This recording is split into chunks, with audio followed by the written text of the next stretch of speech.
కారం రంగు రుచితో ఉంటుంది. ఆచి మిరపపొడి అదరగొట్టే కారం రంగు రుచి. క్వాంటమ్ కంప్యూటింగ్ ద్వారా అద్భుతాలు చేయొచ్చు అంటున్నారు AP CM Chandrababu. National quantum technology work shop లో ఆయన కీలక వ్యాఖ్యలు చేశారు. 2026 జనవరి 1 నుంచి అమరావతిలో క్వాంటమ్ కంప్యూటింగ్ కార్యక్రమాలు ప్రారంభమవుతాయి. దీని ద్వారా భవిష్యత్తులో లక్షల మందికి ఉద్యోగాలు వస్తాయని చెప్పారు. క్వాంటమ్ కంప్యూటింగ్ ద్వారా శ్రమ, సమయం ఆదా అవుతాయని చెప్పారు సీఎం చంద్రబాబు. ఆధునిక ప్రపంచాన్ని మార్చబోయే సాంకేతిక విప్లవాల్లో క్వాంటమ్ కంప్యూటింగ్ ఒకటి. అమెరికా సిలికాన్ వ్యాలీని ఆదర్శంగా తీసుకుని క్వాంటమ్ వ్యాలీని ఏర్పాటు చేస్తున్నామని చెప్పారు.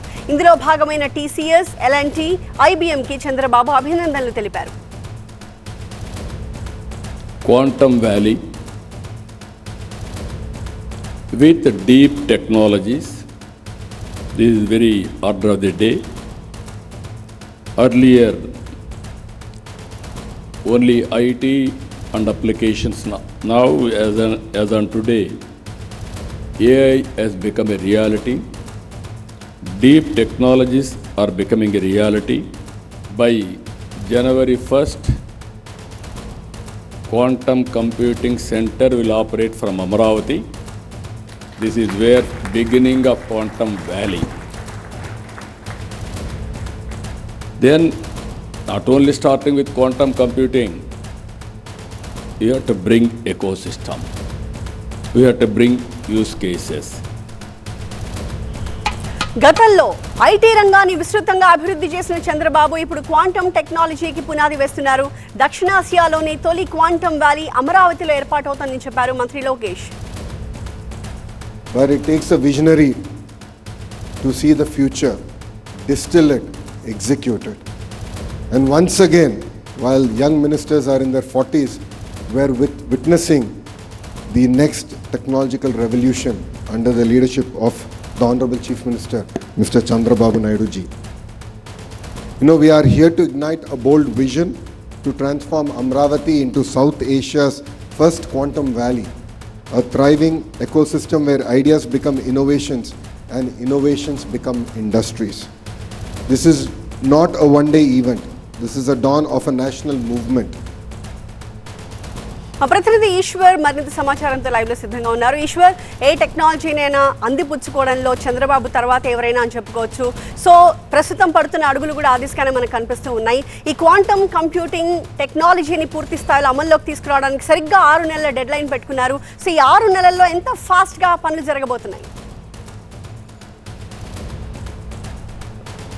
ఎగ్జాక్ట్లీ, అందుకోసమే ఈరోజు ఒక డిక్లరేషన్ కూడా తీసుకున్నారు. ఇది బహుశా ప్రపంచంలోనే ఇట్లాంటి వర్క్షాప్ జరగడం తొలి ఇంత పెద్ద ఎత్తున ఒక జాతీయ స్థాయిలో భారతదేశంలోని అత్యంత జాతీయ అలాగే అంతర్జాతీయ ఐటీ దిగ్గజాలందరూ ఒక చోట చేరి ఒక డీప్ టెక్నాలజీకి సంబంధించిన ఈ స్థాయిలో ఈ డిస్కషన్ జరగడం, ఒక లోతైన డిస్కషన్ జరిగింది. ఆ మేరకు ఒక డ్రాఫ్ట్ని కూడా తయారు చేయడం జరిగింది. ఆ డ్రాఫ్ట్ డిక్లరేషన్ ప్రకారం ఒక బ్లూ ప్రింట్ని రూపొందించారు. 6 నెలల్లో అమరావతిలో దక్షిణ ఆసియాలోనే మొదటైన ఈ క్వాంటమ్ వ్యాలీని ఏర్పాటు చేయడానికి అవసరమైన బ్లూ ప్రింట్ని సిద్ధం చేసుకున్నారు. ఆ దిశగా వెళ్ళడానికి ముందుగా ఎట్లాంటి ప్రణాళికతో ముందుకు వెళ్ళాలన్న దాని మీద పెద్ద డిస్కషన్ అయింది. సాధారణంగా మనం చూస్తుంటాం, సాధారణ కంప్యూటర్ల కంటే పెద్ద ఎత్తున 1000 రెట్ల వేగంతో పనిచేసే ఈ క్వాంటమ్ కంప్యూటింగ్ భవిష్యత్తులో ఒక సాంకేతిక విప్లవం కాబోతోంది. ఇప్పటికే దీంట్లో అనేక పెద్ద ఎత్తున ఉపాధి అవకాశాలు కనిపిస్తున్నాయి అనేక రంగాల్లో. ఎందుకంటే భవిష్యత్తుని సాధారణంగా మనం ఊహించలేము, కానీ ఈ క్వాంటమ్ కంప్యూటింగ్ అంటే భవిష్యత్తుని ఊహించి నిర్ణయించి ఒక దిశని ముందుగానే ఏర్పాటు చేసుకునే అత్యంత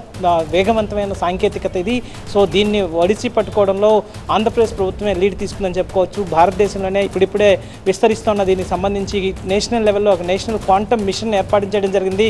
దాంట్లో భాగంగా క్వాంటమ్ వ్యాలీని ఆంధ్రప్రదేశ్లో ఏర్పాటు చేయడానికి కేంద్రం కూడా సహకరించింది. దీంతో అత్యంత ఐటీ దిగ్గజ సంస్థలైన ఐబీఎం అలాగే టీసీఎస్, ఎల్ఎన్టీతో కలిసి ఒక ఎంఓయూ కుదుర్చుకుని ఆంధ్రప్రదేశ్ ప్రభుత్వం 4000 కోట్ల రూపాయలని వినియోగించబోతోంది.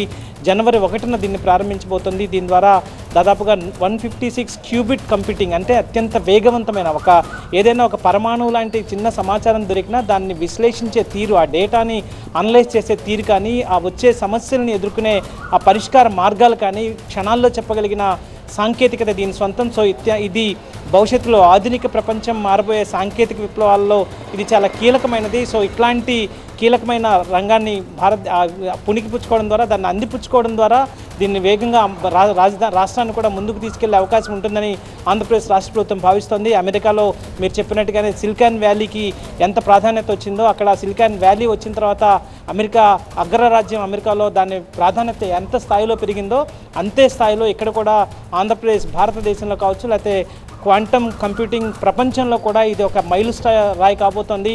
ఆ స్థాయిలో సిలికాన్ వ్యాలీ స్థాయిలో క్వాంటమ్ వ్యాలీ ఇక్కడ రూపుదిద్దుకోబోతుంది. దీని ద్వారా లక్షలాదిగా ఉద్యోగాలు రాబోతున్నాయి, లక్షలాది కోట్ల రూపాయల పెట్టుబడులు రాబోతున్నాయి. దీని ద్వారా మానవ సంక్షేమంతో పాటు వాణిజ్యంలో కూడా చాలా అనుకూలంగా మలుచుకొని భారీ ఎత్తున ఆదాయాలు మలుచుకునే అవకాశం ఉంటుంది. ఎందుకంటే భవిష్యత్తుని ఊహించి భవిష్యత్తుని నిర్దేశించుకునే సాంకేతికత దీని సొంతం కాబట్టి ఆ దిశగా దీన్ని తీసుకోవడం ద్వారా గతంలో ఐటీని విస్తృతపరచడంలో ఆంధ్రప్రదేశ్, అప్పటి ఉమ్మడి ఆంధ్రప్రదేశ్లో ముఖ్యమంత్రిగా చంద్రబాబు అప్పుడు తీసుకున్న నిర్ణయాలు పెద్ద ఎత్తున ఫలితాలు ఇచ్చాయని చాలా ఖచ్చితంగా చెప్తున్న రాష్ట్ర ప్రభుత్వం అదే దిశగా ఈసారి క్వాంటమ్ కంప్యూటింగ్లో కూడా అంతే స్థాయిలో విప్లవాత్మకంగా అవకాశాలను అందిపుచ్చుకోబోతున్నాం అని చెప్తున్న పరిస్థితి కనిపిస్తుంది. సో ఇప్పటి వరకు దేశంలో ఈ స్థాయిలో వర్క్షాప్ అయితే నిర్వహించలేదు. సో అందరూ పెద్ద ఎత్తున టెక్ దిగ్గజాలు అందరూ ఒక చోట చేరి దాంట్లో ఎదురవుతున్న సవాళ్ళు కావచ్చు, దానికి అవసరమైన సాంకేతికతకు సంబంధించి కావచ్చు, లేకపోతే దాంట్లో నైపుణ్యం కావాల్సి ఉంటుంది కాబట్టి దాన్ని పెంచుకునే మార్గాల మీద కావచ్చు. సో ఇట్లాంటివన్నీ చర్చించడం ద్వారా దాన్ని వీలైనంత వేగంగా అందరి సలహాలని తీసుకున్నారు. ఒక డ్రాఫ్ట్ డిక్లరేషన్ తయారు చేసి మళ్ళీ ఇంకొకసారి దాని గురించి చర్చించి ఫైనల్ డిక్లరేషన్ ఇవ్వబోతున్నారు. ఆ డిక్లరేషన్ ప్రకారం 6 నెలల్లో దానికి అవసరమైన అల్గారిథమ్స్, సాధారణంగా ఇట్లాంటి క్వాంటమ్ కంప్యూటింగ్ ఏర్పాటు చేయాలంటే ముందుగా అల్గారిథమ్స్ను రూపొందించాల్సి ఉంది. సో జనవరి 1కి కేవలం 6 నెలల్లోనే అసాధారణమైన రీతిలో ఒక టార్గెట్ని పెట్టుకుంది ఆంధ్రప్రదేశ్ రాష్ట్ర ప్రభుత్వం. 100 అల్గారిథమ్స్ని రూపొందించి క్వాంటమ్ కంప్యూటింగ్ ఏర్పాటు నాటికే వాటికి ఒక పరిష్కార మార్గాలను కనుక్కునే విధంగా వాటిని రూపొందిస్తున్నట్టుగా పేర్కొంది. సో మొత్తానికి ఒక విప్లవాత్మకమైన నిర్ణయం కావచ్చు, అందుకు సంబంధించిన ఒక పెద్ద ఎత్తున వర్క్షాప్ కావచ్చు, దేశంలోనే మొదటిసారిగా ఈ స్థాయిలో చర్చించినట్టుగా వచ్చిన ఐబీఎంకి సంబంధించిన వైస్ ప్రెసిడెంట్ కావచ్చు, టీసీఎస్కి సంబంధించిన వాళ్ళు కావచ్చు, ఎల్ఎన్టీ కావచ్చు, అమెజాన్, హెచ్సిఎల్ లాంటి అనేక దిగ్గజ సంస్థలు వచ్చాయి. సో ఆస్ట్రాజెనకా కావచ్చు, లేకపోతే భారత్ బయోటెక్ కావచ్చు, ఇలాంటి దిగ్గజ పారిశ్రామికవేత్తలందరూ ఒకచోట చేరారు. ఇది కేవలం సాంకేతికతకి సంబంధించిన అంశమే కాదు, మానవాళికి సంబంధించిన అన్ని రంగాల్లో దీని ప్రభావం ఉంటుంది. సో దీన్ని అన్ని రంగాల వాళ్ళు, ప్రధానంగా ఫార్మా కావచ్చు, డ్రగ్ డిటెక్షన్ కావచ్చు, మిగతా డేటా అనాలిసిస్ కావచ్చు, ఇట్లాంటి వాటిల్లో ఇప్పుడు లభిస్తున్న విశ్లేషణ కంటే తక్కువ సమయంలో అత్యంత ఎక్కువ పరిష్కార మార్గాలను చూపించే నాలెడ్జ్ సాంకేతికత కాబట్టి సో దానిపైన ప్రభుత్వం దృష్టి కేంద్రీకరించింది. ప్రస్తుతం ఆంధ్రప్రదేశ్ ప్రభుత్వం పూర్తి స్థాయిగా ఫోకస్డ్గా దాని మీద వెళ్తున్న నేపథ్యం అయితే కనిపిస్తుంది. అందులో భాగంగానే ఈరోజు ఏర్పాటు చేసిన వర్క్షాప్ అయితే పెద్ద ఎత్తున విజయం సాధించిందని చెప్పాల్సిన నేపథ్యం కనిపిస్తుంది.